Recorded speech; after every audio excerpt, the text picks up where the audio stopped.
Niyə deyirlər Peyğəmbərin adı gəldi, uca salavat deyin, ürəyinizdə deməyin. Ona görə ki, Allah istəyir bu məhəbbəti izhar eləyək.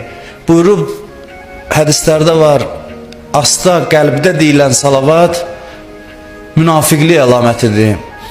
Bir məclisdə Peyğəmbər adı gəlirsə, Allah xoşlayır ki, möminlər uca salavat desin və bu məhəbbəti izhar eləsin, zahirə çıxartsın.